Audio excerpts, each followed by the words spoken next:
Good morning. Mornings always start off slow, but fortunately we at least have coffee for those of you who are here. Let me welcome you to the annual Eurasian Pipeline Colloquium here at Columbia. One of the things that is not obvious for those of you who have not been to a conference in the past is the following: the history of this conference and why we have it. It focuses on, if you want, an esoteric topic called pipelines, and specifically Eurasian pipelines. The rationale for that is that pipelines are like infrastructure for a house. That means once in, not out. They stay. The original conference, the very first in this series, was on something which is now, in retrospect, given the Ukrainian situation, historic.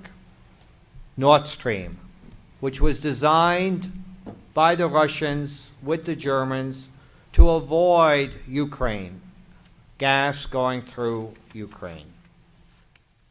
The pipeline Nord Stream is from St. Petersburg to Germany.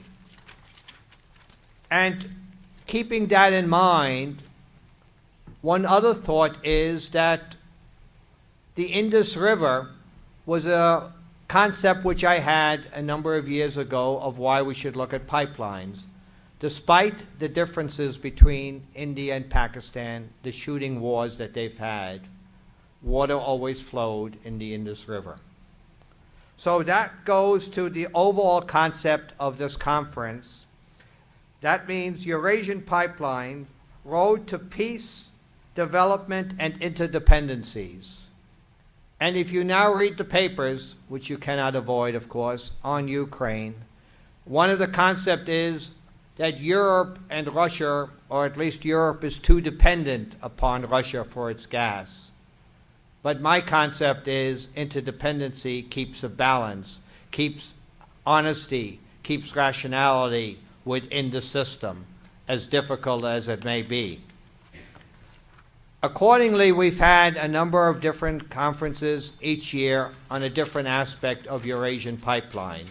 We've started, as I mentioned, in Nord Stream, went around, also did the BTC, did Iran, did TAPI. We looked at all of them because they do create, in their own way, different dependencies with, admittedly, the producers of gas and oil in Eurasia, that being Russia, as well as Kazakhstan and Central Asia. So please keep in mind as we move forward the whole overall concept, which is peace, development, and interdependencies, as hard as it may be. The specific conference today looks at another one from a broader context. Pipelines are just a means. Beijing's march westward, Eurasian energy pipelines and China. That is also another aspect of the political scene. Energy, pipelines, gas, oil, as a means to a political end. Or is it? It is a complex issue, but they are interrelated. And so today we're looking at, ironically, something which is off the radar screen in a lot of ways, how Eurasia and China are interacting, because we're focused so on what's in the newspaper, Ukraine. At this point, I'd like to introduce my colleague, Professor Cooley, who will tell you a little bit more about today's agenda in the conference and also the dedication. Peace we have had, but peace we've also lost with a person who should have been here today. Thanks very much, Jenik, and good morning to you all. What Jenik also has neglected to mention is that he has been often a key figure in fostering many of these pipeline interdependencies. And so I won't get into your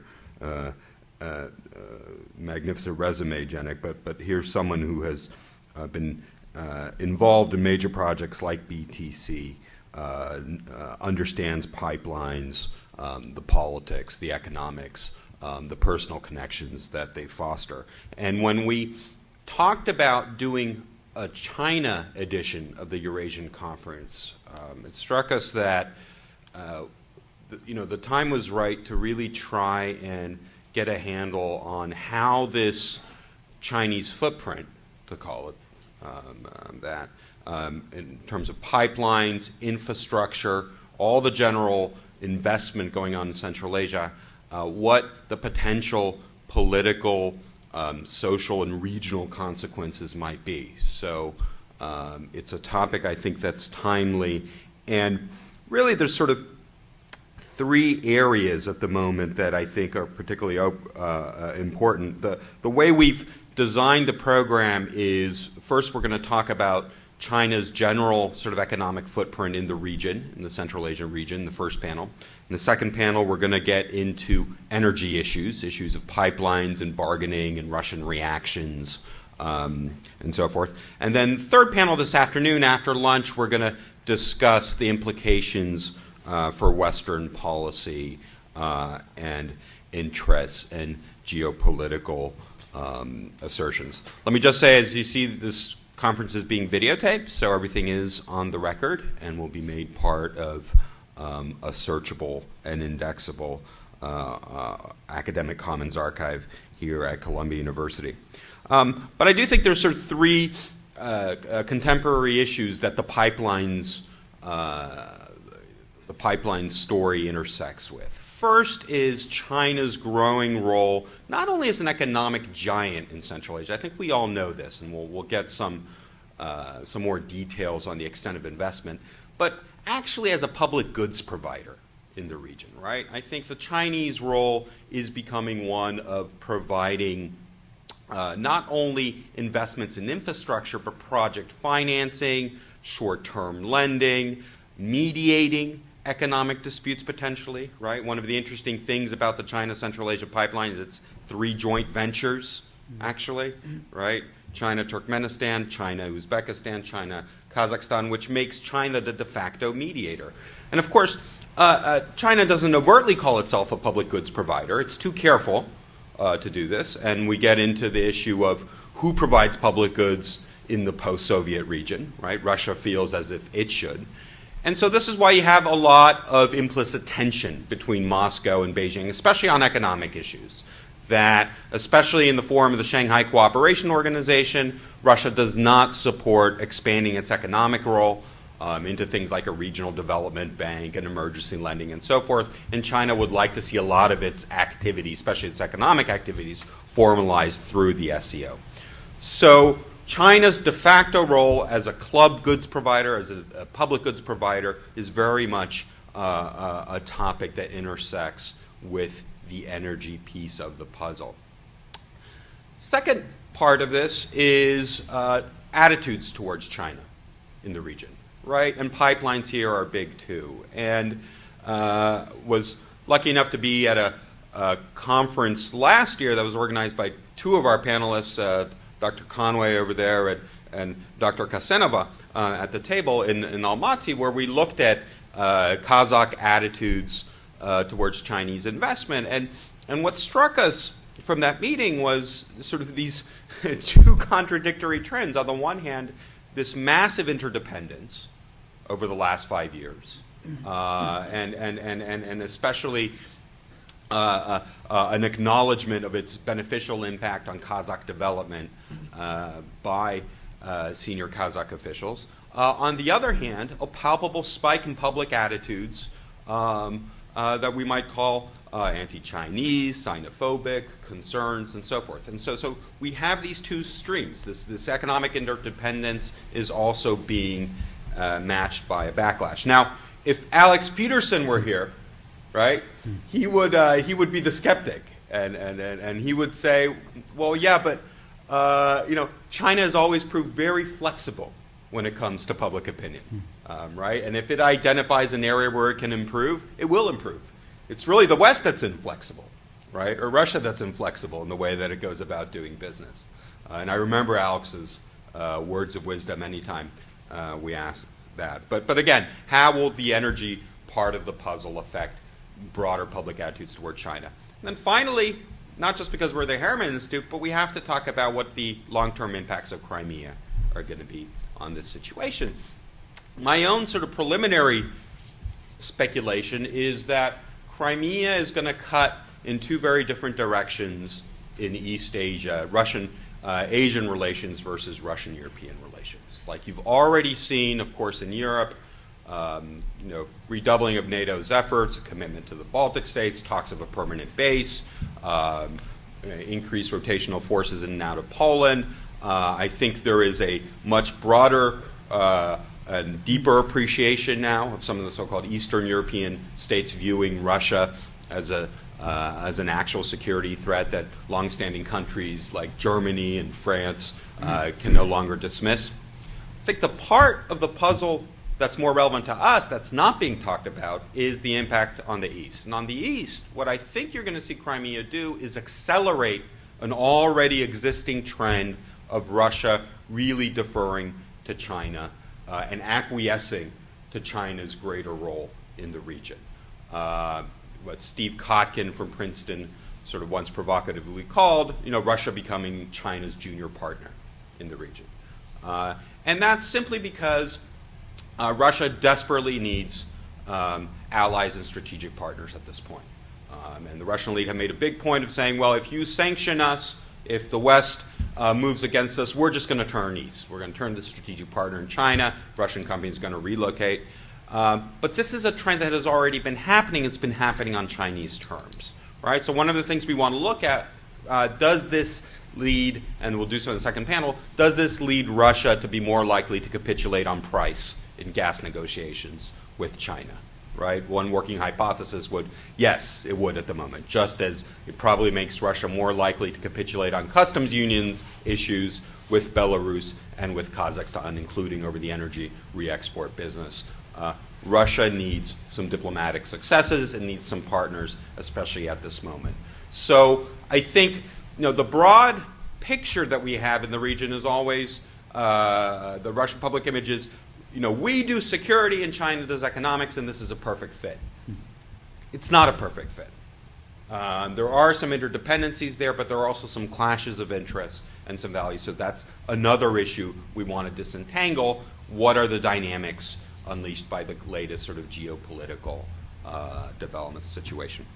But before we get to our first panel, I want to introduce Dr. Raffaello Pantucci, who is not only a panelist, and he is a senior research fellow at RUSI in London, but he was also the late Dr. Peterson's research partner, and we are dedicating this conference to Alex Peterson's memory, who was so tragically taken from us by a bomb blast in Kabul earlier this year. And so Dr. Pantucci will say some things about Alex and some of the work that they conducted.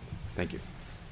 Good morning, everyone, and thank you, Alex and Jenik, for the invitation here and for the opportunity to talk about ALEXANDROS Peterson, who was my very dear friend and who they very generously have dedicated this conference to. Alex Peterson, who you can see there sulking in the market in Jalalabad in southern Kyrgyzstan, was a gentleman and a scholar who at the young age of 29 had achieved so much more than people decades his senior. He'd worked for DC's leading think tanks, including CSIS, the Council on Foreign Relations, and the Wilson Center, and he had published a book, The World Island, Eurasian Geopolitics and the Fate of the West. He'd published numerous articles, and he'd helped establish a number of networking organizations in London and in Washington, including the Young Professionals in Foreign Policy. He was a passionate and advocate and intrepid traveler across Eurasia. He was sadly killed in Kabul on January 17th on the attack at the Taverna du Liban in Kabul, where he was working, and he had just taken up a position as a professor at the American University. Since it sadly happened earlier this year, I've been inundated with comments, messages and notes by people who knew him, mainly because we used to publish and do a lot of work together. And he was a very dear friend. And I think a lot of people were shocked by the death and loss of someone who was so young and so bright. For those who knew Alex, they will also have undoubtedly got to enjoy his good nature and spirit. Almost everyone I knew who knew him had an amusing and touching story in which he featured. And wherever he went, he would find people to befriend. But the loss that people expressed, and it's one that I can really empathize with, is the loss of someone who had a natural curiosity for the world and was able to effortlessly undertake research in complicated parts of the world and act as though he was at home in Washington, London, or some obscure border town in Central Asia. His insistence on being in a formal tweed suit, as we can see in the picture, almost permanently, wherever we traveled, meant that we were able to do, in some sort of semi-formal capacity, interviews, whether we were fighting height sickness up in Kulma Pass, as we tried to go look at the border between Tajikistan and China, whether we were in Horgos, trying to figure out how to get across from China into Kazakhstan, or whether we were sitting at the Caspian Sea in Avaza, outside Turkmenbashi, looking across and eating sturgeon and drinking beer. That was not a particularly research moment, I'll be honest. But our research converged in Central Asia. Alex had already written a book, or was doing a lot of work looking at Central Asia from a sort of Russian perspective. And I know these conferences here at the Harriman Institute and his work with Alex and others looking at energy in Central Asia was something that was very important to him. I was looking at China and trying to understand Xinjiang and China's domestic terrorist problems and how these had a connection to Central Asia. And so we kind of met in the middle. And we were both, fascinated by this part of the world and traveling around it and going to see it. And so looking back at interview notes and research that we've done, we have reams of notes from interviews with truckers, officials, lawyers, doctors, teachers, traders, academics, and pretty much anyone we could find who had an interesting view or perspective on what was happening in terms of China's rise in Central Asia. Something that we both concluded was one of the most consequential geopolitical shifts in Central Asia of the past few years. And this was all more doable because he was such a good-natured and intelligent guy. And we were able to get around and find these things out, and both had this willingness to just sort of wonder and see what we could find and see where the story would take us about what was happening in Central Asia. And it's in an attempt to capture this sort of spirit of inquisitive curiosity about Eurasia that we tried to create the Alex Peterson Fellowship, which you will see the website for it is marked at the bottom of this slide. The idea is to try to encourage scholarship on Eurasia and advance further the work that Alex was so happy doing, and to ensure that proper thought leadership is being developed in this field. We're at the moment trying to raise some funds around this so we can offer scholarships for researchers from the region and beyond to do more work on the region. And I would encourage everyone to visit the site, to see pictures, to read about Alex, and also, if you're feeling like it, to contribute something to this initiative. Before concluding, I would just say that Alex was a very dear friend, and his loss is something that I will have with me forever. I continue to work on this topic, and I'm trying to conclude some of the large writing projects we've been working on. We have a manuscript which is edging towards some sort of a conclusion. We have about, 60,000 words down, and it's just a case of wrapping the whole thing up. Luckily, we'd got quite far along before this tragedy happened. But we're also trying to develop the website. Now, this is something we've been talking about for years. We'd created this website, China in Central Asia. When we first set up the website, we were kind of shocked. No one else had already bought that domain name, so we kind of managed to win on that one. But we're hoping to develop this site into something which is not just going to be a place where we were basically posting stuff that we were doing in our research and writing, but to try to turn it into a hub of research and writing on China in Central Asia. And I would encourage people who are interested to please get in touch. It's very easy to do through the website, or find me at some point during this conference and I can give you the details, because we're very eager to try to turn it into, as I say, a real center for research and understanding on China's growth in Central Asia. But in bringing these projects forwards and to some sort of resolution, I'm endlessly made sad by the fact he will not get to enjoy the final product. But I'm endlessly grateful for the continuing support and good wishes of the very generous people like Jenik and Alex, who very generously decided to offer this conference in his memory. I know his parents are very pleased about this and are very keen that his work lives on in exactly this sort of spirit. So thank you very much.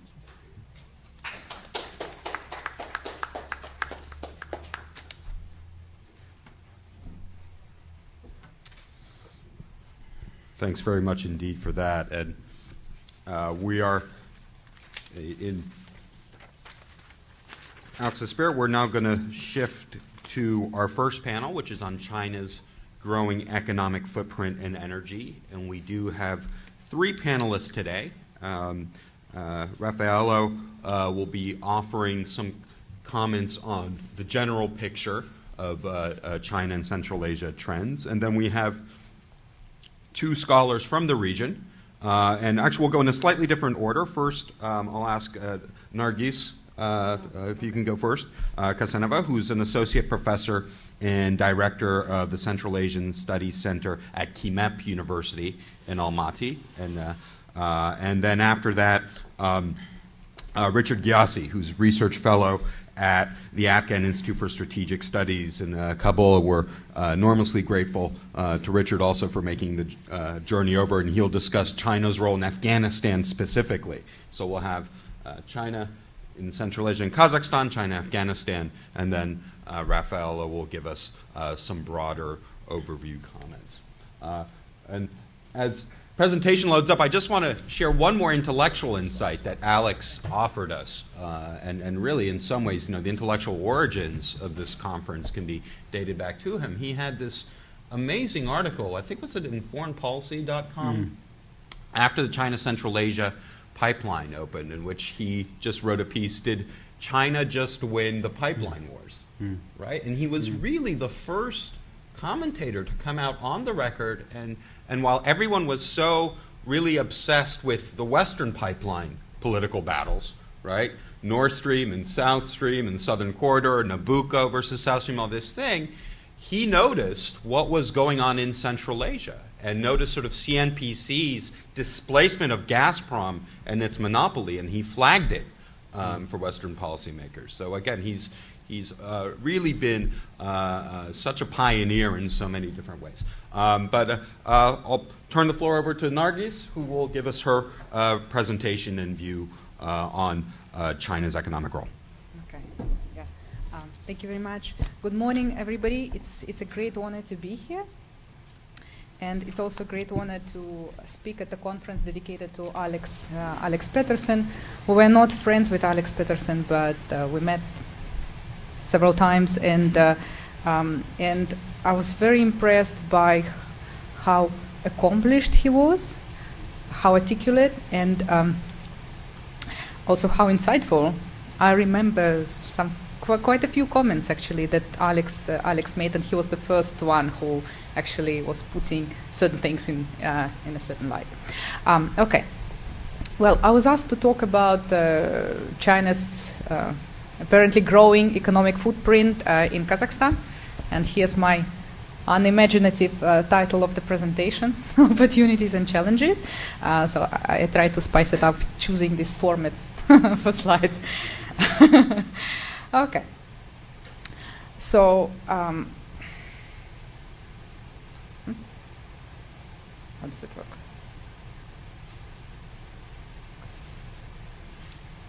Where do I? Or should I just do this? I can do just this. Yeah.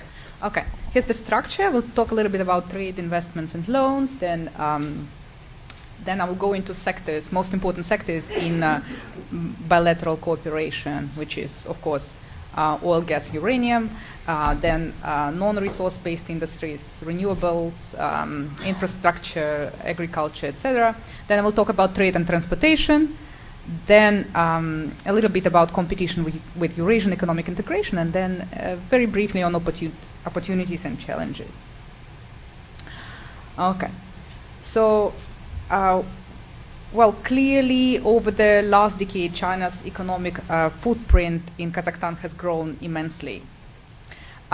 Here are the numbers for bilateral trade. You can see that while in 2000, the bilateral trade was $825 million, which was approximately 6% of the entire trade turnover of Kazakhstan. In 2013, it was already $22.5 billion, and which was approximately 17% of the trade turnover. So a major increase, and it's keeps growing. The plan is to increase trade to 40 billion by 2015. Whether it's possible or not, of course, we can argue, but kind kind of we're sure that there will be increase. And Kazakhstan has sort of an advantage in the sense that we export more than we import. Kazakhstan exports equal 14.3 billion, while imports are around $8 billion. The export structure is not surprising at all, so mostly we export oil products, mineral fuels, and we import machinery and manufactured goods. Okay. Now, investments. Until 2008, China was lagging considerably behind other investors, but starting from 2008, it was really picking up pace, and now it's number 3 investor after Netherlands and UK. As of the end of 2013, it invested $19.5 billion, out of which $6 billion were foreign direct investments. To put it a little bit into perspective, the Dutch investments are in the area of $49 billion. So it's still sort of behind. It's less than half of the Dutch investments, but if we receive everything we were promised, then then China will definitely catch up. Here I put the investments by sector. These are the top 7 sectors, and you can see that the largest sector is transport and storage, then professional, scientific, and technical activities, which is basically paying the salaries to Chinese company employees, then mining, financing and insurance, processing, construction, and then wholesale and retail trade, repairs of cars and motorcycles. Okay. Now the loans. Loans, of course, that overlaps with the investments. If we look at the official statistics, our debt to China is 16.7 billion. Although some experts say that's already 20 billion, but the official statistics that is given by the National Bank of Kazakhstan is 16.7 billion. And China is number 3, of course, after Netherlands and UK. As already mentioned, if we receive the promised money, last year when Xi Jinping was in Astana, he said that China will give us $30 billion as loans for 10 projects, and half of them will be in the resource sector, and the other half in the non-resource-based sectors.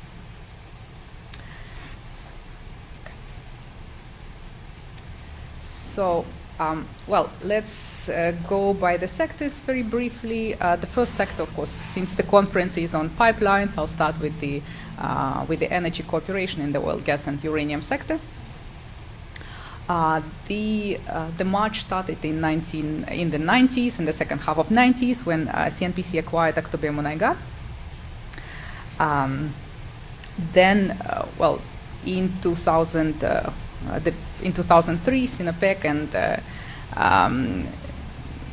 CNOC tried to acquire BG Group's shares in the Kashagan project, as many of you know, and the attempt was blocked by other shareholders. Well, that's not the official story. Actually, it was reported that the shareholders blocked the acquisition because the Kazakh government asked them to block it.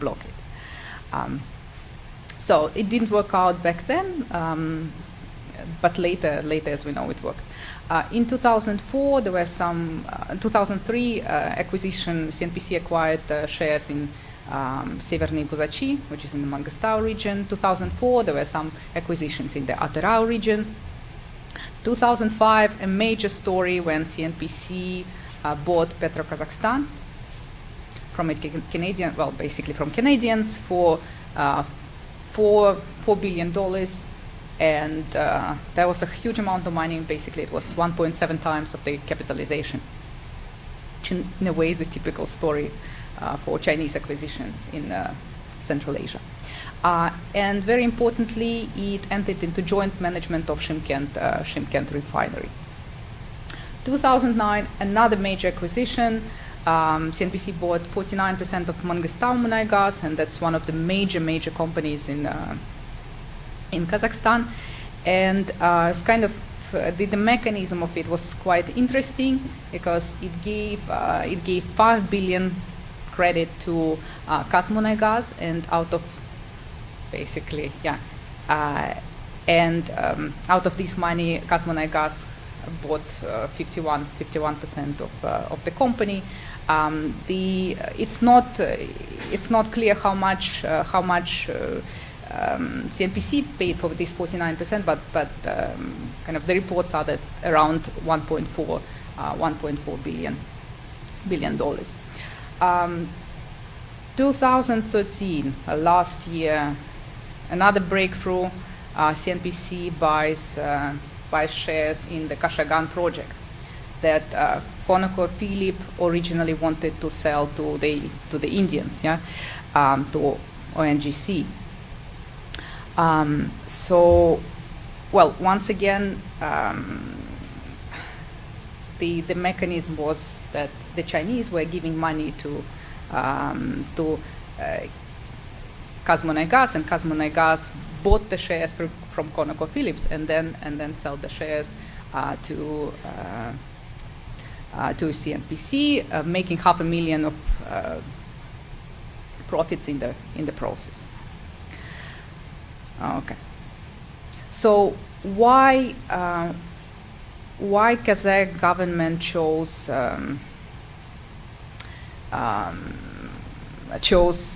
Chinese over Indians? There were some important advantages in making a deal with the Chinese. One big advantage is, of course, the deep pockets of Chinese government, that it could give a package of 15 billion in investments. So KMG had money for further investments in the project. Then Chinese promised free access to Halugyan port in the Pacific, and possibly access to refinery in Sichuan. And of course, a possibility of export of Kashagan oil to Chinese markets. Okay, what's the result of these acquisitions? China is present in all oil-producing areas of Kazakhstan. Chinese companies produce around 24% of all oil and around 13% of all gas in Kazakhstan. However, interestingly, according to Kazakh oil minister Karabalin, in the coming decade, China's share will actually decrease to 7-8%. Okay, how he made these calculations is not clear. Whether this Kashagan was taken into account or not is not clear, but that's what he said in October 2013 at the oil conference. Why this share will be decreasing? Because the basically the fields that the Chinese have, these are all mature fields, except for Kashagan, of course. And that's why the production will be going down. In Kazakhstan there are concerns that Chinese are overtaking the oil sector, the oil and gas sector of the country, and especially the opposition is quite concerned, saying that we're becoming too dependent, and what do they want, what are the intentions, and so on. But if you try to be a bit more objective, the Chinese contracts, they do have certain advantages. Actually, these are not PSA-based contracts. They are under a more transparent taxation regime. So in a way, they're more transparent and create less problems than some major contracts we signed with Western companies, for example.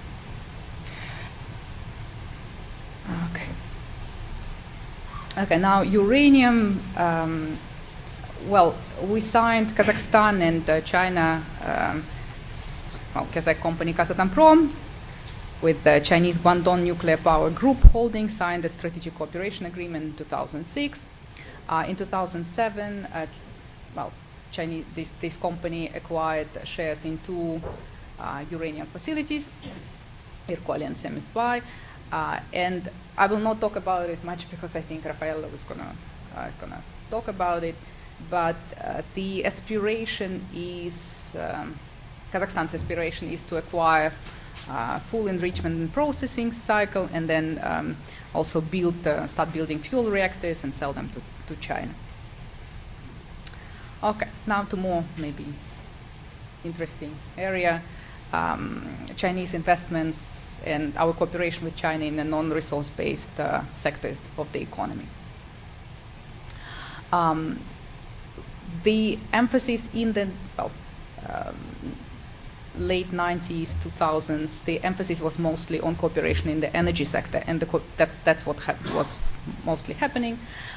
Starting with 2008, 2009, the emphasis started shifting to cooperation in the non-resource-based sector. In 2009, we actually signed the cooperation agreement with the Chinese government to develop the non-resource-based sectors in Kazakhstan. And Chinese government promised $3.5 billion in loans for these purposes. Okay, so where does the money go? What kind of projects we are doing? An important area, of course, is renewables, renewable energy. You know that China has become a champion in the production of solar power, wind power, and they are really becoming strong in this sector in Kazakhstan. I would say that the champions.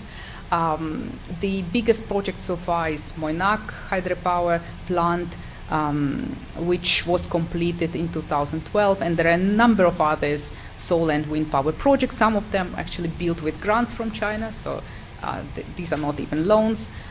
So China is sort of taking this sector, I would say.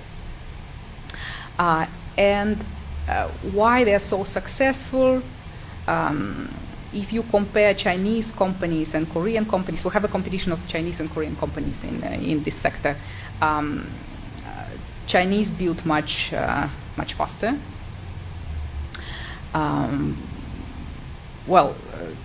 You can compare the building of this Moynak hydropower plant with the construction of Balkhash power plant. That's another power plant. They started building them at the same time. Moynak was completed at the end of 2012. Balkhash is still it's still under construction. Why Chinese companies can do it so fast?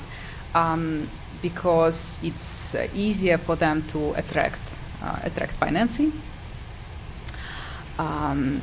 They can import equipment faster because they have these plants next door in China. Also the work ethic. Chinese workers they can work very long hours and pretty difficult conditions. Okay, what are other projects? Well, there are some projects building infrastructure. For example, aluminium plant in Pavlodar. There are some plants for making construction equipment, concrete, these kind of things. There is a project in the telecommunications sector with Huawei. And there is some cooperation in the agriculture sector, although I guess there are still more plans in there for cooperation in the agricultural sector than actual cooperation. There is a pretty good potential, but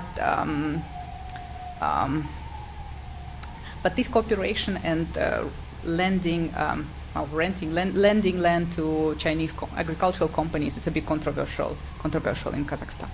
Okay. And another area where the government see good potential is pharmaceuticals. Okay, now let's move to the area of trade and transportation. Well, the pipelines, once again, the next speaker will talk about, but of course you know that there is an oil pipeline connecting Kazakhstan and China, and now it's being enhanced to 20 million ton. There is a gas pipeline, Central Asia, China gas pipeline going through Kazakhstan. What I wanted to point out here is that these pipelines are not important just for exporting Kazakh oil to external markets, but they're very, very important for domestic purposes as well, for supplying domestic market, with, especially with gas, and reduce our dependence on neighbors. Okay. A few words about transportation. Kazakhstan is trying to diversify its economy to reduce dependence on the production of oil and gas. And one way we see, one possibility we see, is becoming this transcontinental transportation bridge, since we are so well located, sort of at the periphery of everything, which means we're in the center of everything. So there are, of course, there are some railways, there are some roads, but there isn't much functional connection between the two, and now that's what we're kind of trying to do, to build multimodal key hubs along this route between China and Europe, between Western China and Western Europe, and that's our kind of national, I would say, national project, national idea at the moment. Okay, I will show you the map of the route. Okay, so you see it starts in the Pacific, Lianyungan port, and then crossing China, then through Horgoz, then Almaty, Shymkent, Aktobe, and then it's going to Russia, and then from there to Europe. So actually, it will be more correct to say it's Western China, Russia, yeah. But yeah.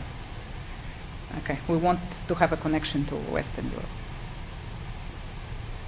Okay, so what was done so far? I'm sure you heard about the Horgoz border cooperation area, which we're trying to kind of develop into a major dry port. The agreement was signed in 2005, and it is being built, and should be, the plan is to complete the construction in 2018. Although it's functioning already, but Raffaello, I guess, you saw it with your own eyes. Maybe you can say a couple of words. So there will be this border cooperation area, and there is a plan to create a special economic zone for Horgoz East Gate. And this project is underway at the moment. 2009, we began the construction of the Western Europe-Western China road, and it will be completed soon.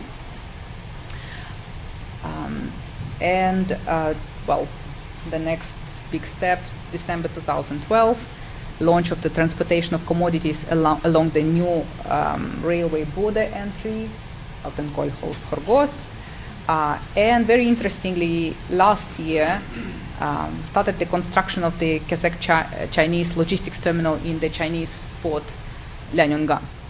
So something big, quite big, is happening.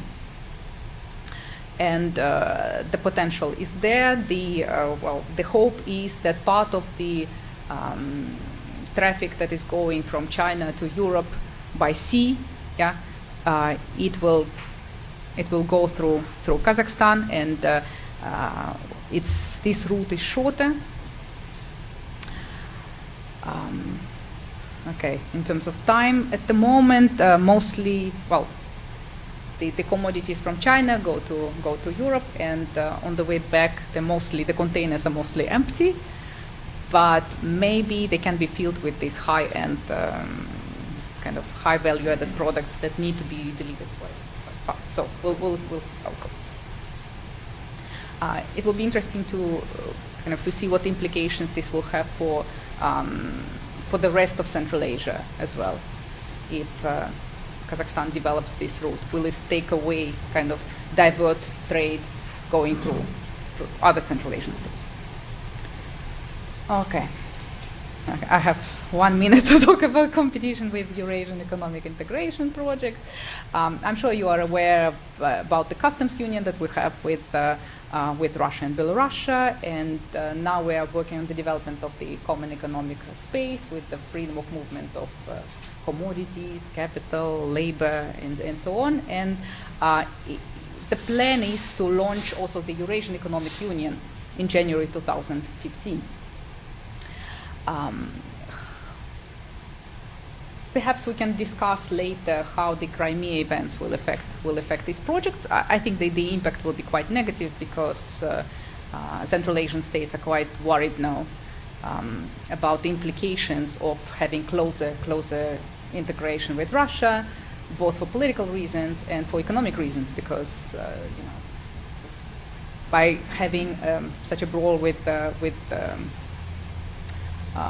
West, with Europe and the United States, Russia is sort of undermining its own economic development and modernization. So, okay.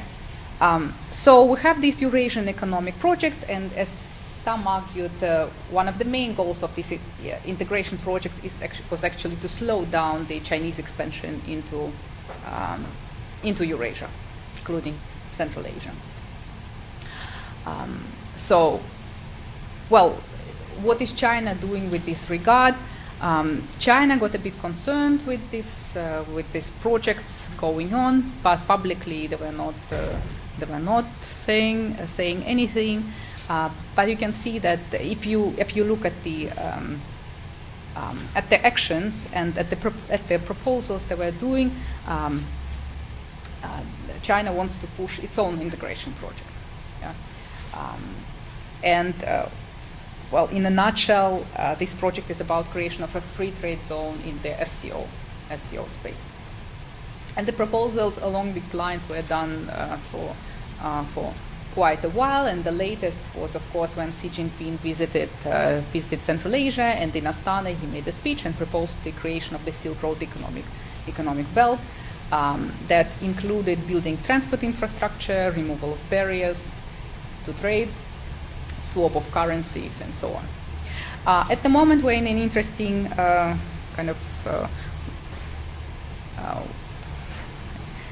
it's very decisive moment, I would say. Kazakhstan needs to decide what to do next. And by the end of April, we will know whether Kazakhstan is going fully ahead with the Eurasian economic integration, or it will try to slow it down.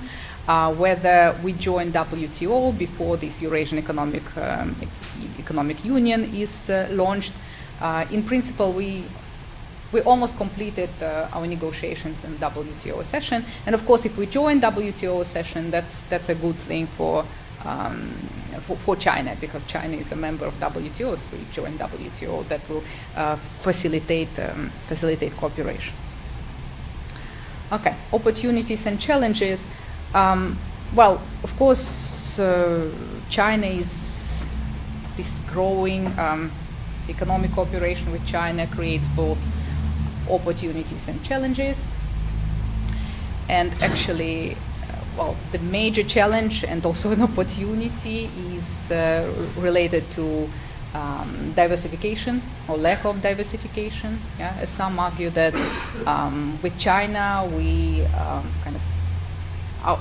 with China next door and with this growing trade with China, our industries, whatever we have, will die out because we cannot compete with China. Other experts are saying that actually no, but this cooperation with China creates opportunities for diversification. And I mentioned these joint projects with China in the non-resource based sectors. Another challenge I wanted to mention is lack of transparency in these deals that we signed with China, and they create actually fears among the public. Yes, okay, and kind of fuel this China as a threat approach. Chinese projects deals with China also quite high on corruption. That's sort of acknowledged, generally acknowledged. So that's another concern. Okay, and the last thing I wanted to mention is actually Alex mentioned a little bit. There is this gap between attitudes of elites and public perceptions, which is interesting. Yeah? If the elite perceptions of cooperation with China have been improving, the attitudes became better, and you can see it, from the Kashagan deals. If in the 90s, where Chinese couldn't get access to Kashagan, in 2013 they could.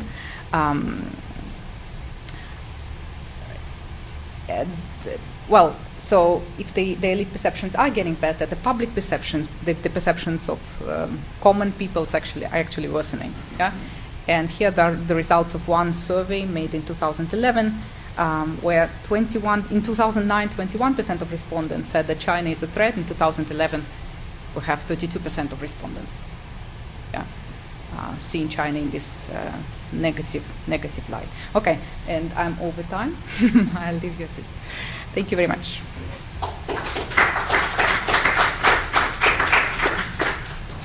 And if I could ask Richard Ghiasy now to give us the perspective from Afghanistan and in Afghanistan.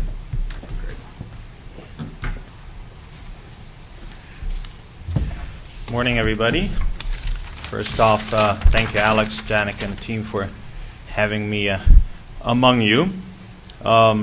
As for Alex Peterson, I didn't know him. I did not have the pleasure of knowing him. He did contact me on the day that he was murdered, dropped me and the institute I work for an email and said, well, I'd like to get in touch.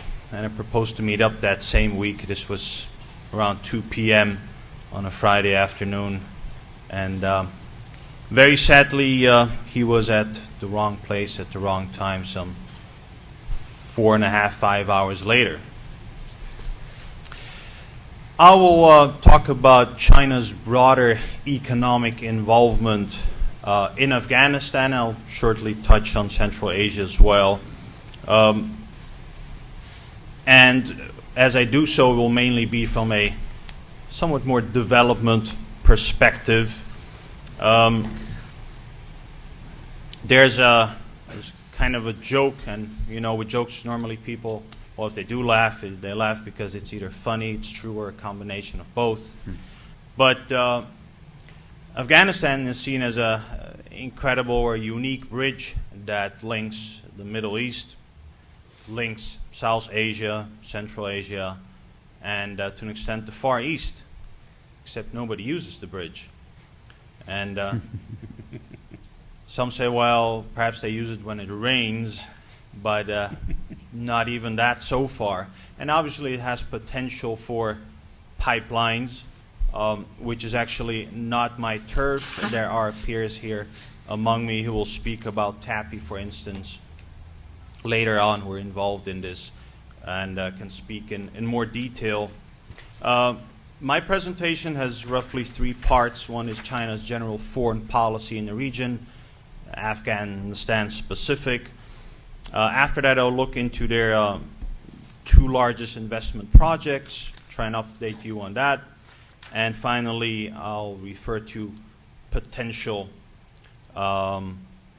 So China's foreign policy in the region, my observations have been, and my own talks in Beijing, Shanghai, that there is no grand strategy for Central Asia.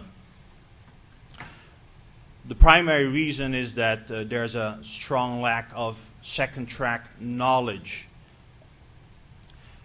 If we look at China's, well, let's say the commencement of the first track and second track interest in China's western backyard, it's, I think, especially inspired by Professor Wang Jisi of Peking University around fall 2012. Obviously, there was strong economic involvement. We've seen some stats that boomed, trade, investment, pipelines.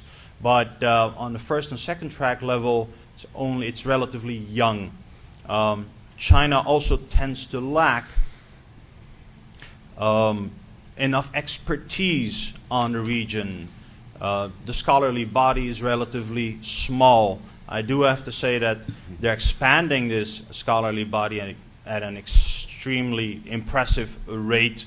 And one such, well, involvement is just not in numbers, but also in the exchange of well, through dialogues and workshops.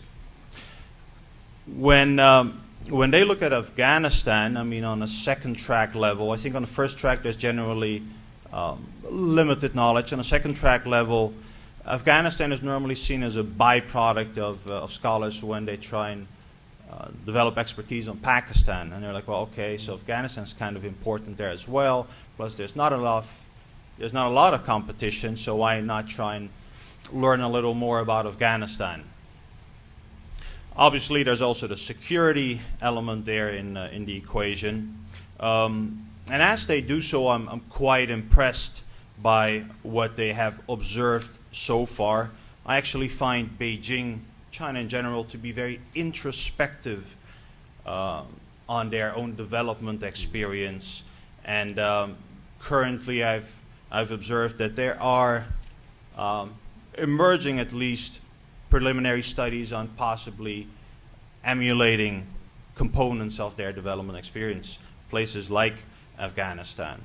Now, one of the deficits there is that a lot of these scholars have not been to Afghanistan.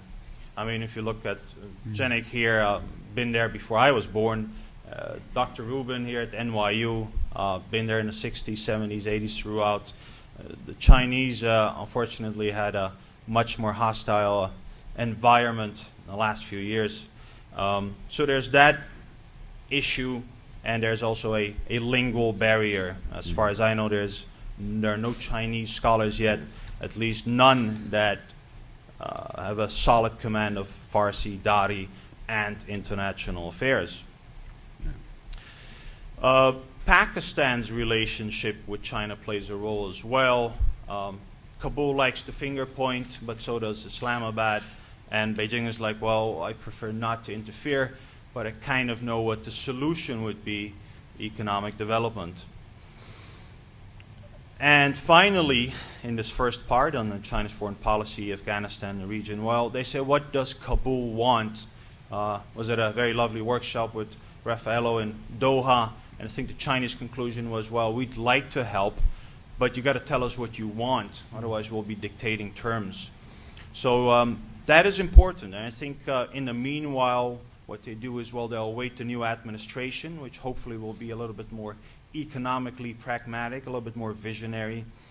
And otherwise, I'd say, as always, under their foreign policy umbrella, bilateral ties, economic pragmatism.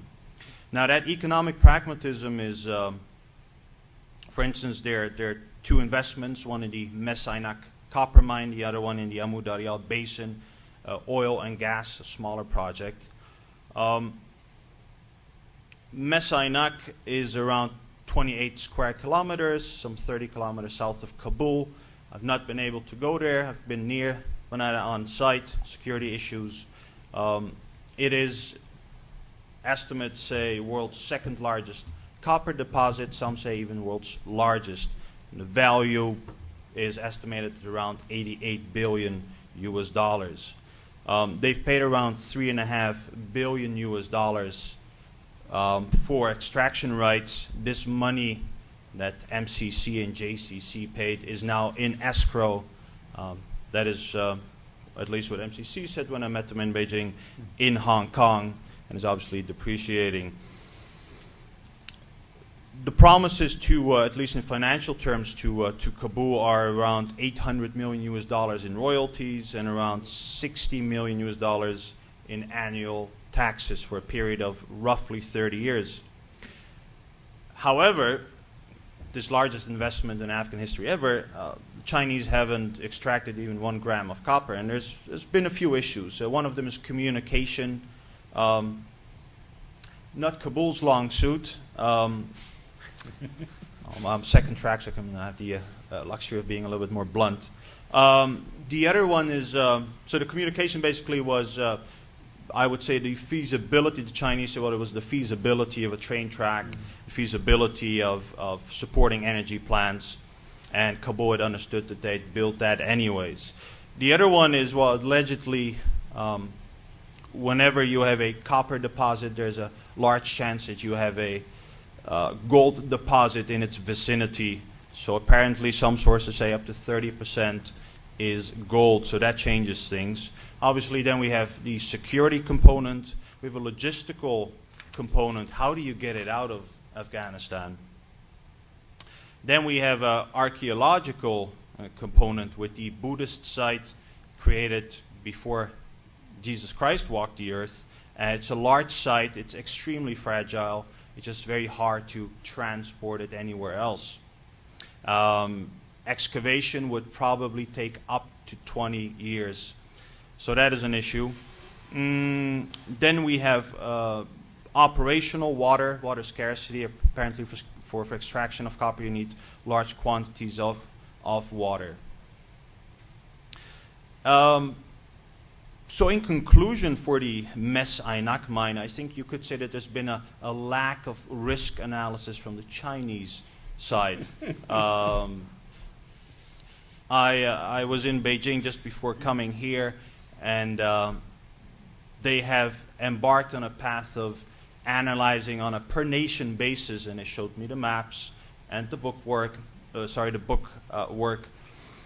of their risk analysis per country on based on different criteria. But this specific investment, obviously not entirely done their homework, and perhaps a little bit of a disappointment by the way Kabul has promised and run things. But then again, if you look at the Ajigak mine, the iron ore mine, allegedly Asia's largest, the Indian investment there's been very little activity there as well. Amu Darya Basin, so oil and gas. You're talking about the Saripul and Faryab provinces up north near the Turkmen border. The estimated reserves there of oil are around 1.6 to 1.9 billion barrels. For gas, they are 16 trillion cubic feet. Not bad, these numbers. CNPC has around 3 blocks, a relatively minor investment. Numbers differ. It should be around 700 to 800 million, contrary to Astana and to an extent Almaty. We don't keep records too much of investments and stats, sadly. But as for this investment, it should generate in revenues around $7 billion for the Afghan government over a period of 25 years. And then there's 70% in sales profits and 15% in royalties. If you do the math from a financial perspective, for Kabul, this project is somewhat more lucrative than Mes Aynak, so that might be another reason why they're trying to renegotiate. Smaller investments in wireless industry, Huawei, ZTE. As for trade, relatively one-sided. Latest numbers are around $880 million of Chinese exports to Afghanistan, and some 15 million in imports for 2012. So definitely a trade imbalance there, but then again, Afghanistan sadly has very little to sell, and what they do have to sell, the dried fruits, the carpets, you can get them a little up north in Tajikistan and Uzbekistan as well, so how do you differentiate? And talking about potential, so there's definitely potential for a symbiosis. Afghanistan is, in terms of natural resources per capita, apparently the richest in South Asia. And well, that is exactly what the Chinese manufacturing industry needs. We're talking about deposits of lithium, copper, uranium, gold, and a long list. Check them on the internet. But there's also the rare earth elements, the REEs, and as you know, China has a stronghold on those. I think Canada has plans 2020 to at least have 20% of the world market share, but it's China that's now pulling the strings. So this is a very strategic opportunity for China war contenders. A lot of these are, however, in the south. We're talking about Kandahar, Helmand, the most volatile provinces. I'll move on to the Silk Road economic belt. Xi Jinping has, I think it was yesterday or the day before, said that hopefully Germany can get a little bit more involved. Kabul feels feels excited, but it also feels left out because currently in this preliminary stage, the road doesn't pass through Afghanistan. Obviously, it is for security reasons, although the north is relatively stable. Then there's been some rumors about having Turkmen Afghan oil gas, go to China either directly through Afghanistan or Tajikistan, so basically circumventing Kazakhstan. Are already quite dependent on them, but also Uzbekistan, which generally is a little harder to deal with. And there has been some rumors about piping Iranian oil through Afghanistan, the north, and through the Wakhan corridor, high altitude, but the Chinese are very able, as we've seen in Tibet, at constructing at that altitude, so that shouldn't be any issue. Obviously, quite an ideal scenario for China, because there's only one country in between for all these riches, Afghanistan, and somewhat more risky sea lanes can be avoided. The other one would be, at least that is for Afghan resources, through the south and to Gwadar in Pakistan. But again, we have the security situation in the south. What else for potential? There has been, I would say, some minor cracks in the relationship between Islamabad and Beijing as a result of some of the, unexpected, also the scale of the incidents, Kunming a while back before.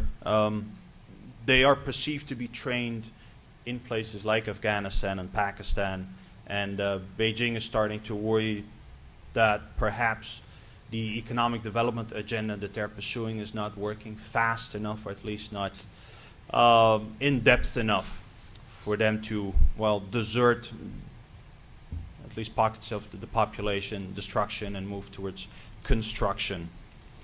As for diplomatic ties with Afghanistan, extremely good. We're talking about in contemporary history 59 years, next year 60. The new administration normally, I think, will continue to be very warm with Beijing.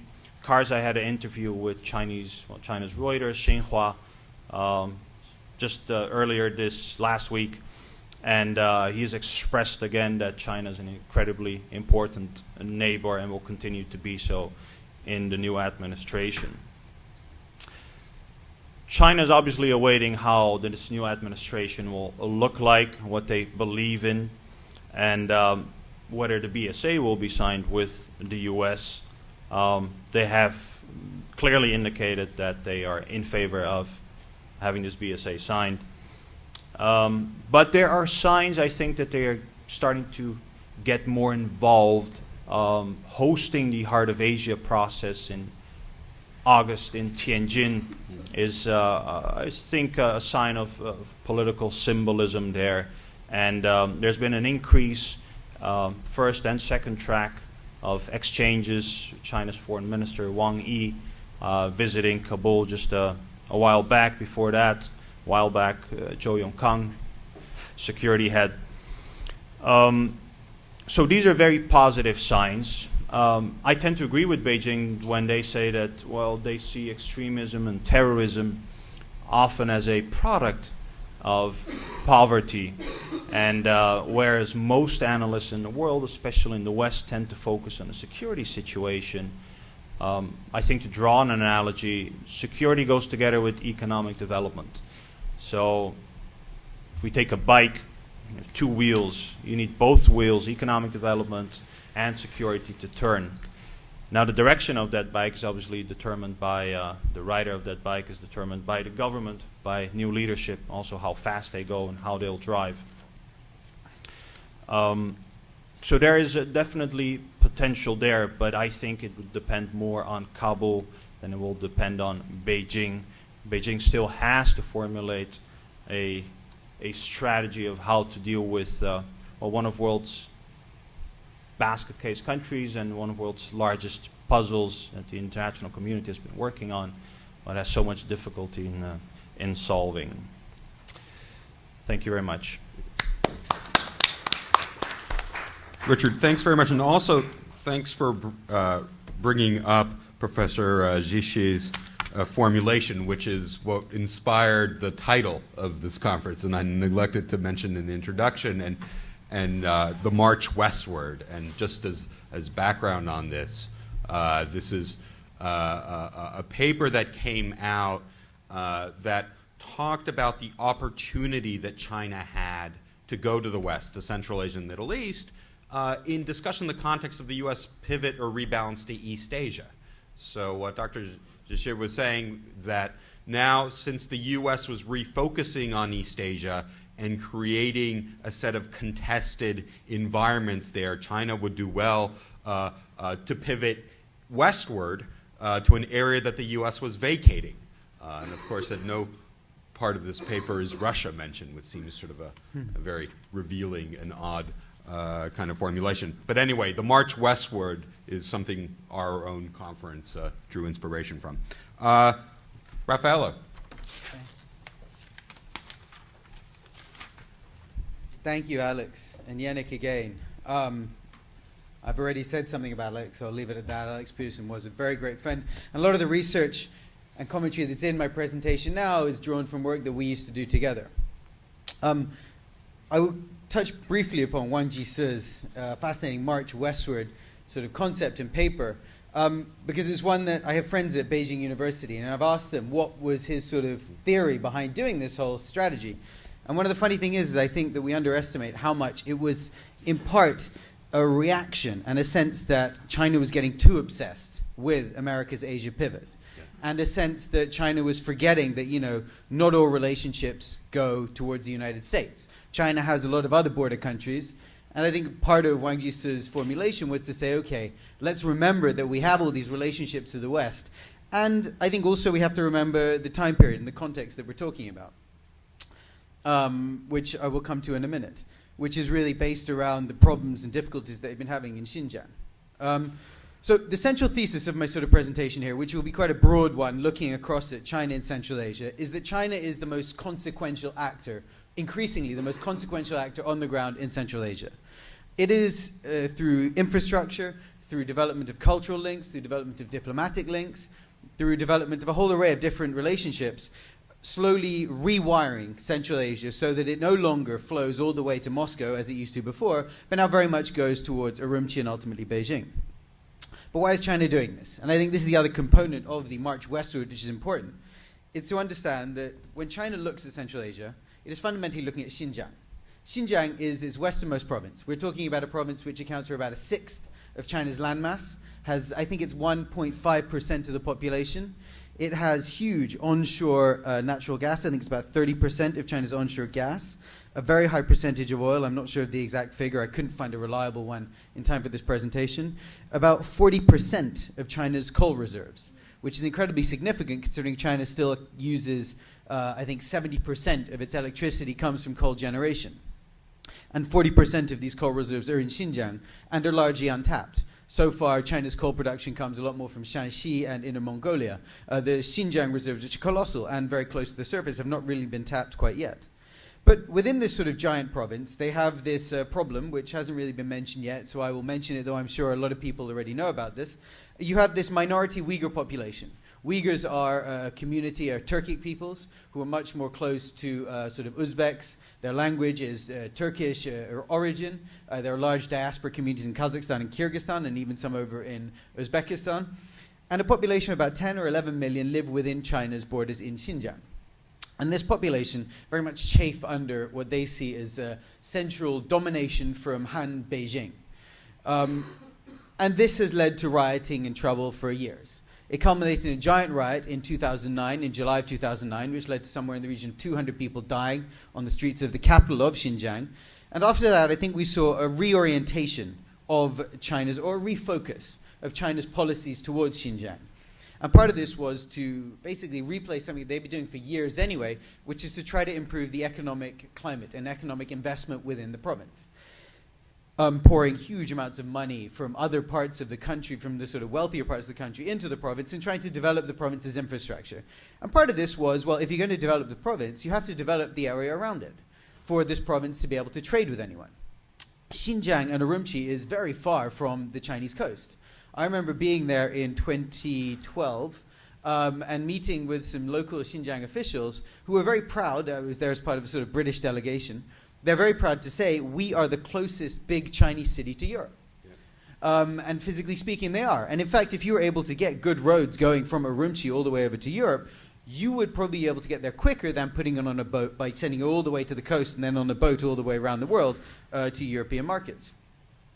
So for their perspective, I think the vision is basically in the march westward, and it's been enunciated in other ways as well, the new Silk Road economic belt. It's fundamentally about opening Xinjiang to Eurasia. Mm-hmm. And it's ultimately a road which I think Nargis showed in her PowerPoint, of this road that basically goes all the way from Xinjiang all the way over to Europe.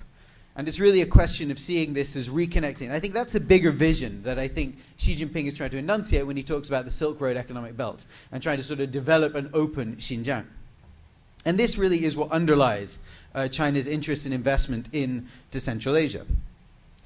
And what's fascinating is that this is happening, as I say, in a sort of hugely complex array of different ways. And I thought in my presentation, given the particular focus on energy here, I'd try to focus in particular on the energy aspect of it and point out that it really isn't just a story of natural resource extraction. Right. We could look in a whole raft of other areas. If we look at security, for example, China is doing a growing amount in security terms around the region. It's still hesitant. I'm not going to get carried away and say that they're going to displace Russia as the sort of key external security guarantor. But on the ground, we are seeing a growing amount of effort being done. In Afghanistan, they have done what is admittedly a rather token contribution of training 300 police, which when we're thinking of the Afghan National Security Forces 350,000, it's essentially a nominal contribution, but it is something.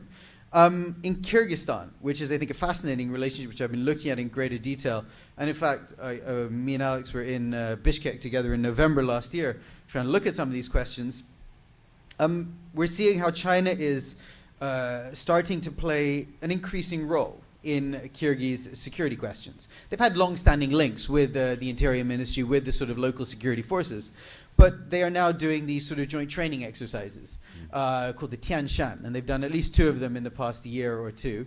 And these are fundamentally about sort of developing Chinese connections with their border counterparts in Kyrgyzstan. And my understanding is that part of the sort of trade-off that the Chinese get for sort of doing these operations, where essentially they foot the bill and run the whole thing because the Kyrgyz really don't have the money or capacity to do much, is that they are given greater access to the other side of the border and help strengthen the sort of Kyrgyz side of the border. And when you talk to Chinese experts, the border that they really worry about when they look to Central Asia is their Kyrgyz one, because in Kazakhstan you have a government there which has a certain amount of power and control over its territory, but in Kyrgyzstan you're dealing with a very chaotic place which has had periodic difficulties that the Chinese are very worried about. And, you know, this is extending to not only helping develop their sort of capacity through training, through supply of equipment, but also in terms of helping Kyrgyz border guards learn Mandarin.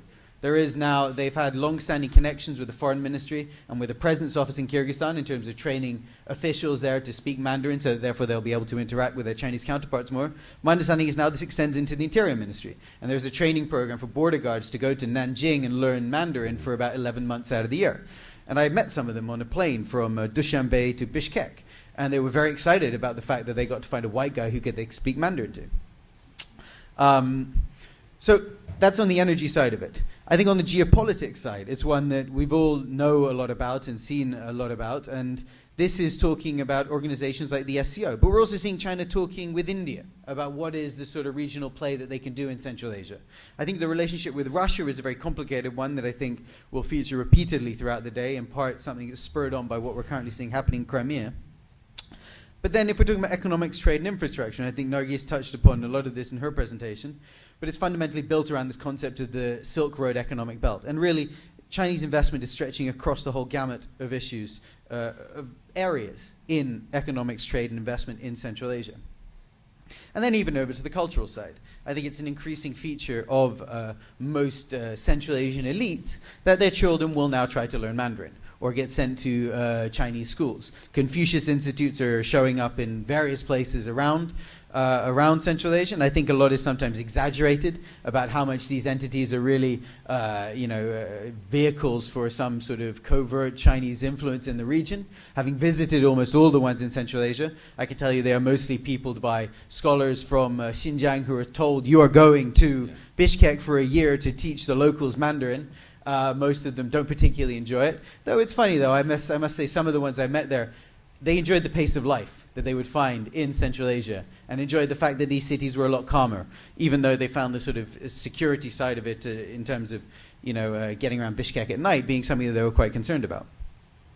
But to look specifically at energy industry, I think the fascinating thing about the energy industry, and when we're looking at Central Asia more broadly, is that, as I say, it's not just about extraction. Of course, this is a key part of it, and one of the main reasons why China, you've seen its this sort of I think the reason we've seen the numbers leap up so much in economic terms in Central Asia is that a lot of it is about purchasing large mining rights in natural resource fields and extracting that energy back to China. This is done mostly through CMPC, and we've seen how China has pushed dramatically into Turkmenistan in particular, taking a dominating role in extracting from the South Yolatan or Galkinish field in Turkmenistan and near their Afghan border, building a pipeline in a record 18 months to get gas from the field to China across, as Alex pointed out, through these joint venture companies in the three countries in between. But the ultimate goal is believed to be a development of even up to 4 different lines to these pipelines from the Galkinish field back to China. And these go through Kyrgyzstan, Tajikistan, even the discussion of the one through the Wakhan corridor, through the sort of north of Afghanistan, which, looked at from my simple non-engineering perspective, looks like a very difficult job.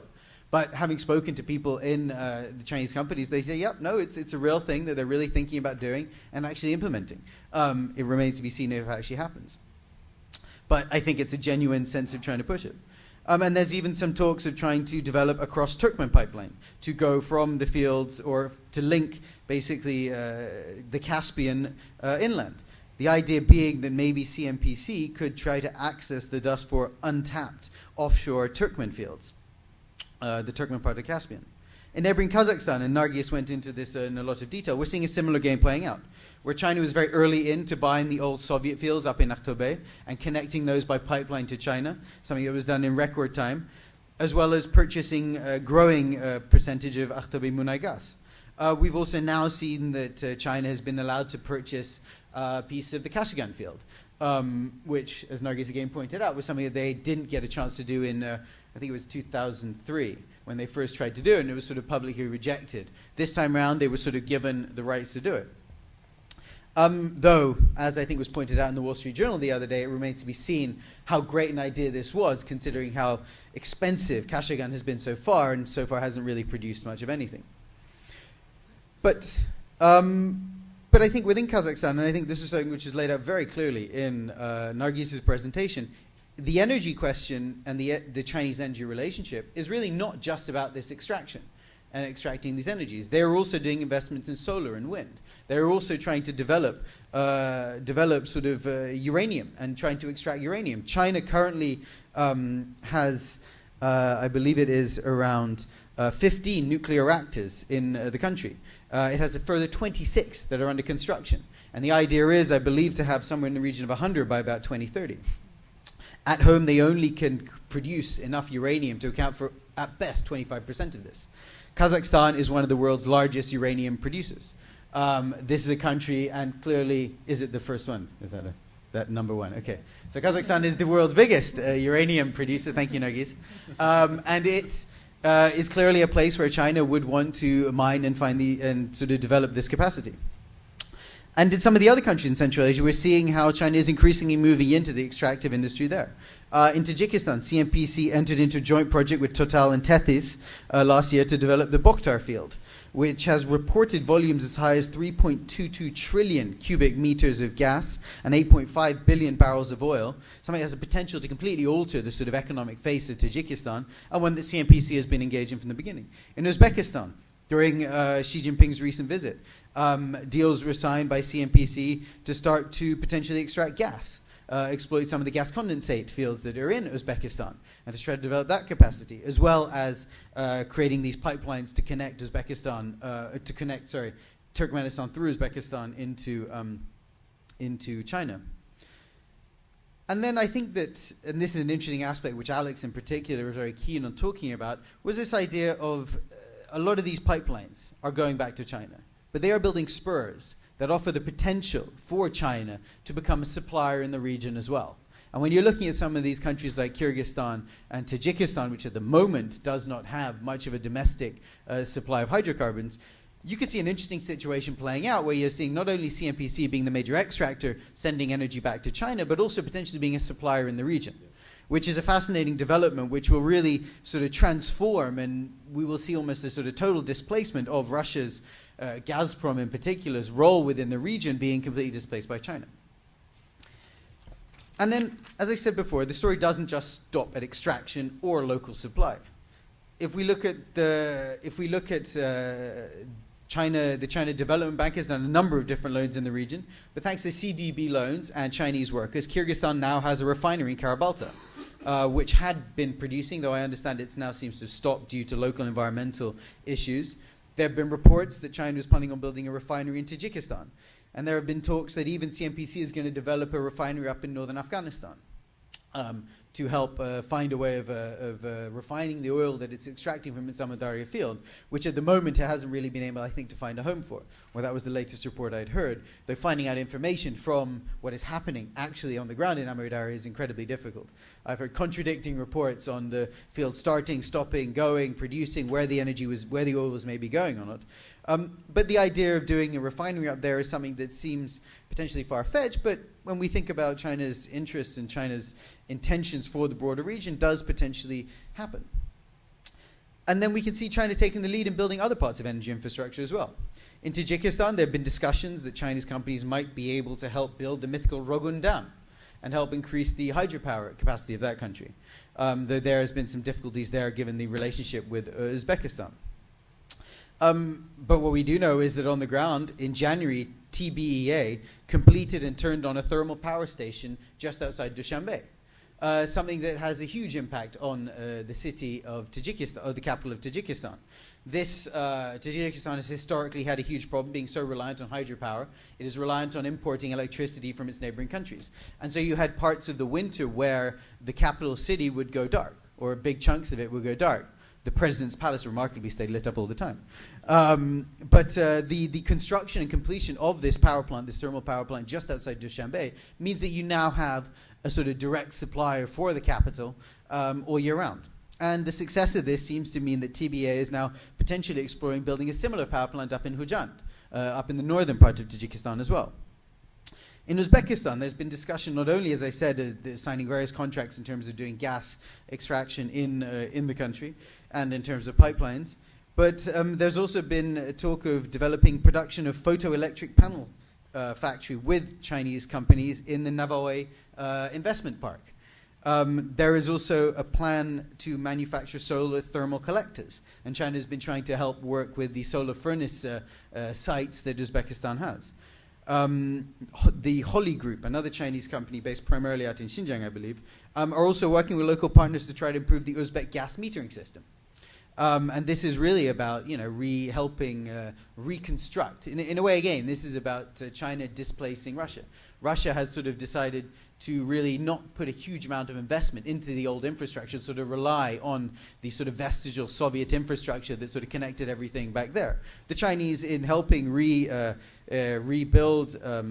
Tashkent and other places' gas metering systems, is essentially replacing these old Russian systems and refurbishing them. Something that, won't necessarily reconnect that whole area to China, but means that the locals will find themselves increasingly looking to China as the one who will help reconstruct their nations. And then in other cases, like the misbegotten Messainak plant, which Richard went into in great detail, the Chinese company there had promised to build a coal-fired power plant, which would essentially power not only the project in Messainak and the potential smelting factory that I think they were going to build adjacent to it, but was also going to supply energy to a lot of Logar province.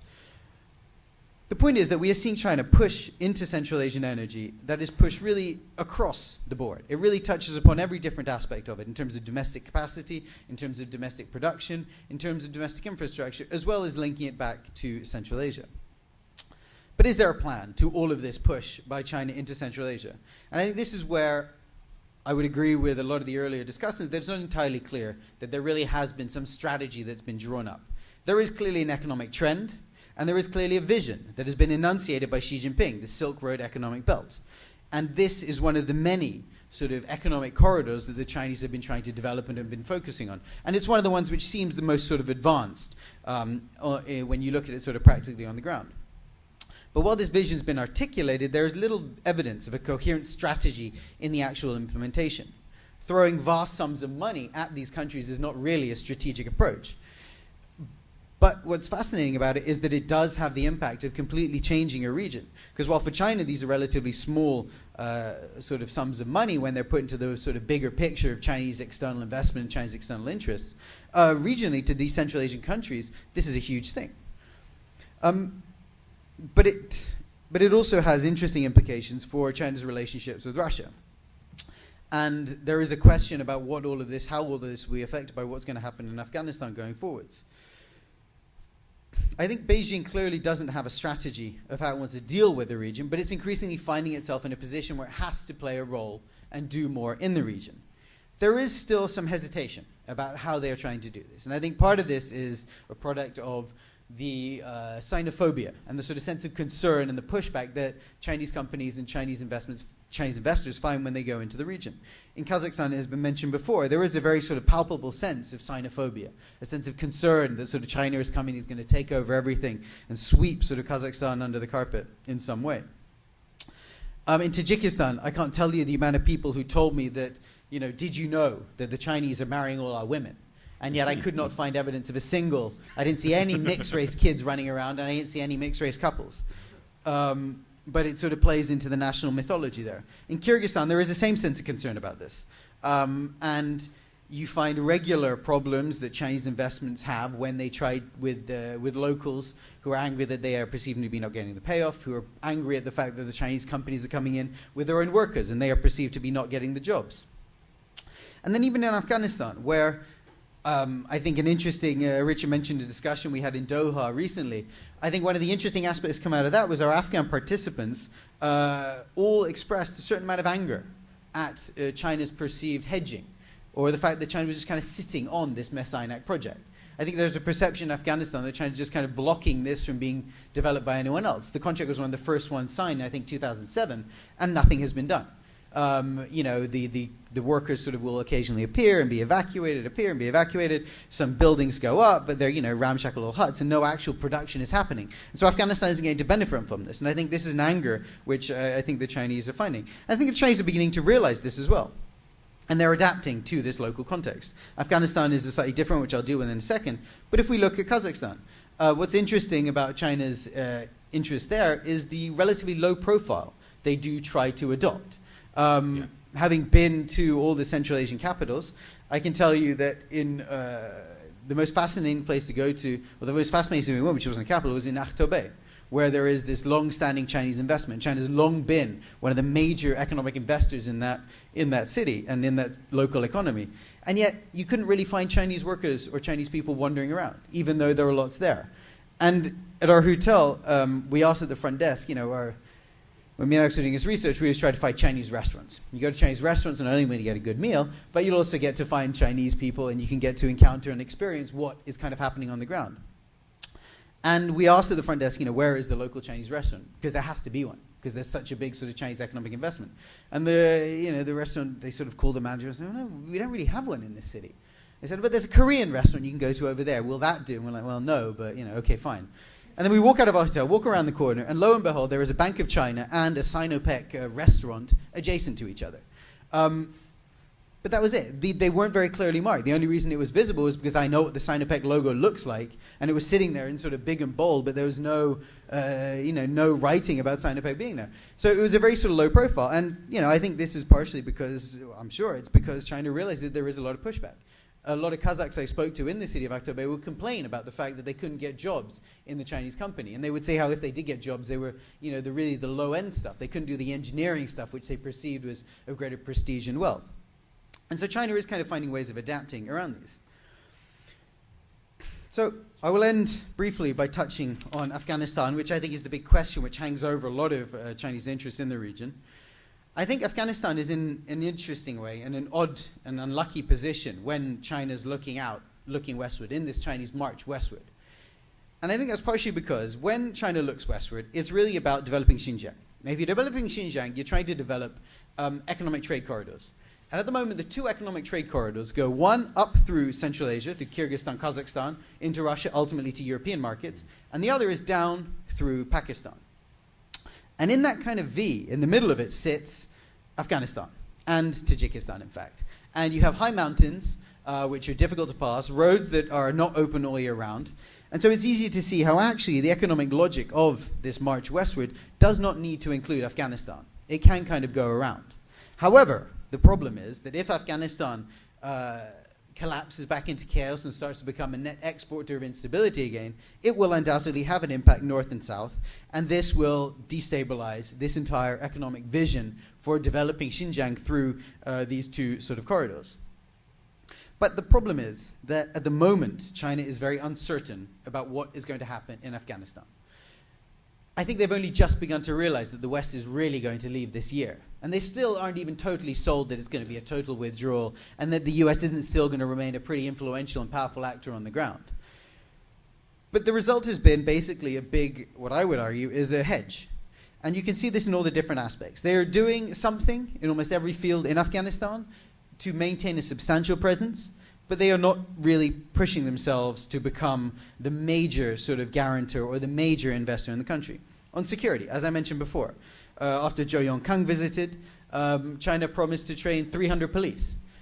Great. But when you're talking about an ANSF that's trying to be 350,000, this is an infinitesimally small number, and frankly not really that relevant or important. When we're talking about but at the same time they have done something, so it's a gesture, and they are sending some supplies, I believe, in terms of helping, in terms of night vision goggles, I think, and bulletproof vests and other sort of equipment for the forces to use.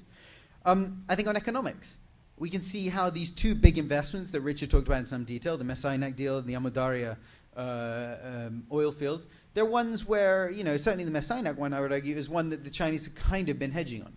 They've got lots of problems, and they've had lots of problems on the ground. But, we've seen Chinese companies going to pretty dicey places around the world and very quickly get up and running. I think if we look at the pipeline that was built in 18 months, sort of from Turkmenistan all the way back to China, that was a very impressive and rapid economic, feat to pull off. And so if China wanted to, one feels like they could pull out all the stops in Afghanistan and develop the INAC project. But at the moment, they're kind of sitting on it. And they have many different good reasons for doing this, be it security, be it this uncertainty about what's going to happen next, be it uncertainty about who the next leadership in Kabul is going to be. And on the diplomatic side, we're seeing how China is developing a whole network of relationships and contacts in the region that are talking about Afghanistan. Be this through the Pakistan, Afghanistan, China trilateral dialogue, be this through the discussions with the Indians about Central Asia and Afghanistan, be this in joint training projects that they do with the United States in terms of training Afghan diplomats who are sent to Beijing and then Washington to receive some training in how to be better diplomats. There's discussion even building on the success of this to do similar projects in the agriculture and healthcare fields. And then in a sort of fascinating an impressive display of sort of Chinese ability to maintain these relationships in a very complex way. Not only have they got President Karzai praising China's role and connection with their country, but they've also managed to maintain a pretty regular line of communication with the Quetta. So on the one hand, you can maintain contacts with the Taliban. On the other hand, you can maintain contacts with the Karzai regime. And the Chinese have sort of, again, they're sort of hedging here. They're uncertain about who's going to be there, so you maintain good relationships with everyone. And the fact that they have so much money and so much potential investment that they can pour into the country means that, frankly, whoever will come into Kabul, I think, post-2014, will have to look to China as one of their major partners. The final point I would touch upon, and it's one that me and Alex would constantly come back against when we would go to Beijing or Shanghai or elsewhere or talk to Chinese scholars and give them our big presentation about the vision of, China's interests in Eurasia and this whole march westward and everything else. Chinese scholars would always point out and say, yes, that's all very true, but you are aware this is not a priority for Xi Jinping. When the Chinese administration looks out to the world, they first see domestic concerns as the number one priority. Stability at home and the sort of persistence of the Chinese Communist Party is their overriding priority. And that is about domestic stability. And so it's really domestic prioritization, domestic issues which are the priority. Then when they look out to the world, it's really their American relationship, which is the next one down. Central Asia, Afghanistan, Pakistan come lower down on the list. And so while it's easy to look at this and see that there is this big push and this big surge, from Beijing's perspective, and I think this is why you haven't seen a real clear strategy enunciated, but rather this broad vision from the leadership. This is not the absolute priority. There are many other priorities before they get to Central Asia, Afghanistan, and Pakistan. So I think I'll leave it at that. Thank you. Thanks, Rory. Raffaello, thanks very much. Well, we are a little bit on a schedule. We'll go into our coffee break a little bit. I just wanted to make just two quick analytical points from the presentations, because I think this business about not having a strategy is very important, right? There are certain analytical assumptions that Beijing has as it relates to Xinjiang, and I think that's the starting point, right? And that assumption is economic modernization will breed political stability. That's an assumption. It's not a strategy, right? It's an assumption about ethnicities and assimilations and incentives and so forth. Yeah. That's the operating mode through which a lot of this initial investment was sort of made. The other point I would make, and this was driven home to me, I was on a new continentalism panel up at the ISA last week. Professor Ken Calder from SAIS, a couple of his graduate students looking at the convergence between supply and demand of energy across the Eurasian landmass. And a couple of his students were working on projects looking at Chinese local actors and their agency in developing the Silk Road. And a lot of the projects Nargis is talking about, the Kazakh transcontinental things. And their point, and I found it a compelling one, was that what you're getting now in China itself is that local actors, regions, provinces are competing to become transportations and logistics hubs, right? The same way that you had East Asian coastal cities compete to become centers for sort of FDI. And in fact, Chongqing province representatives were negotiating these very deals with the Kazakhs and with the Russians and so forth. So if that's the case, then the tactics and the agency is coming from the local level within this overall kind of framework that's been sort of painted to us today. And they're incredibly influential actors. Raffaello also mentioned Urumqi and the way they vision themselves as a hub and so forth. So this competition, this market for sort of connectivity that's been built within China itself, important aspect. So let's just bundle 2-3 questions, and I'll give each of our panelists a ridiculous time of 2 minutes to answer them all, and they can pick and choose what they would like. But I just ask you, if you have a question, please line up in the microphone and state your name and your affiliation so we know who we're talking to. Braden Sieper. Taking Alex's point, strategy.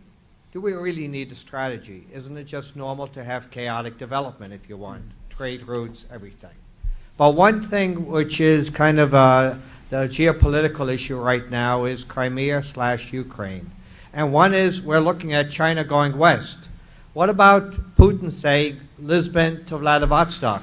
Can't Europe finally go east? Because Europe only trades east, but doesn't really look at a Silk Road. So is Russia, is that the medium? Can we look at the two coming together and therefore having actually a new economic zone? Because right now, if you look at Kohl, Chancellor Kohl in 1993 said, Russia is never going to join the EU. End of discussion. So if you look, Russia's been the odd man out. It's the bridge that people like and don't like. And even now there was hesitation from some of you were saying is, so isn't the idea that Putin has actually maybe the answer? One goes east, one goes west, and actually you meet in the Eurasian space. Okay, that's a great For question. all of them. Yep. We take maybe one or two more. Casey, do you have a question? My name is Casey Michel. I'm a first-year student at the Harriman Institute, so thank you very much for your presentations today. I was hoping we might discuss just briefly the xenophobia in the region. Raffaello, you mentioned again the Confucius Institutes. They're there, perhaps not on their own kind of auspices. Is there any reason to think that the xenophobia in the region will present any kind of larger challenge as to energy trajectory, trade, growth? And is there a reason to think that it would decrease in the near future? Wonderful. Okay, you know what? Those are enough. So let's ask each of the panelists, we'll go in the order of presentations, to comment on both Russia's role and sort of attitudes, and then sort of potential xenophobia, how it manifests itself. And I'll give you each 2 minutes, and then we'll go to coffee break. So, Nargis? Oh, okay. Well, I agree with the point that maybe strategy is not needed, but maybe more cooperative framework is needed for Eurasia. But the ball is in Russia's corner at the moment. You know, if anybody wants others out, it's Russia. Okay. Regarding the and personally, ideally, I think it would be good if Russia and EU meet in Central Asia and do something together, at least, not try to compete and push each other out.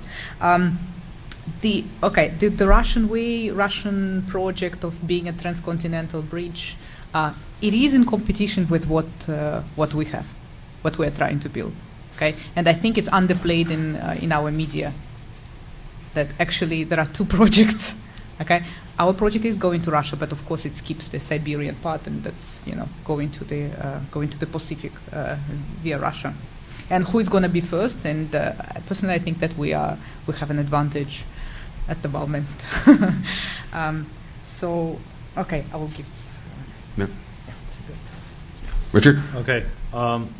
As for strategy and Russia, I think Beijing always prefers to have an overarching strategy, especially for a region as large as this, and for a strategic partner as important as Russia. I think they've lately also confirmed that basically, well, the most important bilateral relationship is obviously with the U.S. It's also top of the agenda pretty much after domestic issues. But the relationship with Russia is key. I think they've also read what Brzezinski has stated before, the fear of Russia leaning more eastwards instead of westwards. Last few weeks, that's absolutely not westwards. So I think they're careful there. And what I've also observed is the increasingly stronger economic cultural ties between Beijing and Europe, almost in a sense balancing things and, well, I would say sandwiching Russia there. Xenophobia from an Afghan perspective, none. I think what has something to do with it is, incredibly stable, transparent, historic ties. I mean, there wasn't in the old days an incredible deal of interaction, but still another one has a religious angle where the Prophet Muhammad said, for knowledge, go as far as China, both expressing, in terms of distance, but also in terms of the cultural wealth there and the wisdom. And I think that kind of stuck in Kabul. So on a civil society level, haven't detected anything. I visited the Confucius Institute. Very positive all. On a political level, like I said in the presentation, it's been very solid. So if the new administration is somewhat influenced by Karzai, it'll be very good. If it's somebody else like Ashraf Ghani, Abdullah, I think those ties will continue to be very close. Great. Raffaello, give you the last word. Yeah, thank you. Two quite big questions. On Russia's role, I mean, I think that China sees this bridge as one that clearly goes through Russia. And I think it clearly sees that orientation. I think, look at Xi Jinping's recent comments in Europe. He's talking about wanting Germany to be the other end of that. I have certainly spoken to officials out in Xinjiang who will tell me, they're more eager to talk to Europeans than they are to Americans. At the big China-Eurasia Expo, I think the second one, which I went to, I spoke afterwards to an American diplomat in Beijing who said that they tried to send some people there, and they had been told, why do you want to be there? You're not a Eurasian power. This is about Europe and it's about Asia. It's not, what is the United States within this? And I think in terms of practice, seeing this on the ground as well. If you look at some Chinese investments in Belarus, these are kind of the other end of that hook. And I think we had seen before the current chaos in Ukraine, I remember reading something about the ex-PCC, the Bing Tuan, had been looking to do a big investment in Ukraine. I don't think it's actually happened. But then I think after Yanukovych had his election, I think his first port of call was Beijing. So I think there is a sort of push there. The question is, again, what does Russia want within this? I think your point about strategy is a good one. Do we need to have a sort of clearly laid out, defined strategy?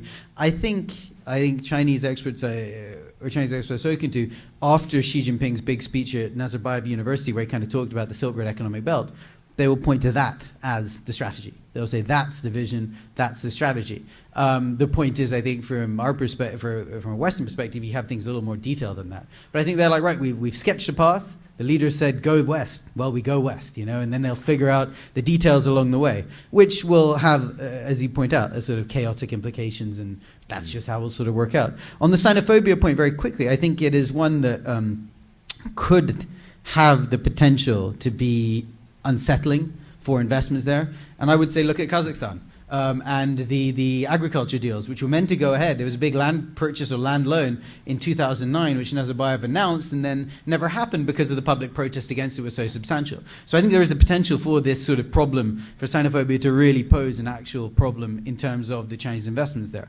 But I think the Chinese are very aware of it, and they do try to find careful ways of getting around it. So, and I think the other thing they're very good at is cultivating the right relationships at the official levels. And ultimately, if you have the relationship with the boss, it'll happen, and okay, if the people on the ground will complain, well, you just make sure your profile's lower. And you go like an October where you don't advertise that you're there, but you are there. But you've done the deal with the boss, and that's frankly what makes it all happen. Thank you. All right. Well, one more thing? Yeah. Yeah, and they're very good at establishing good relations with local authorities as well, which is and we're going to hear more about that in the next panel. Okay, we're over time, so I'm going to cut our coffee break to 5 minutes. So please take 5 minutes, come back, and now we're going to get into the weeds of it regarding the pipelines. Please join me in thanking our panelists for such a great set of presentations.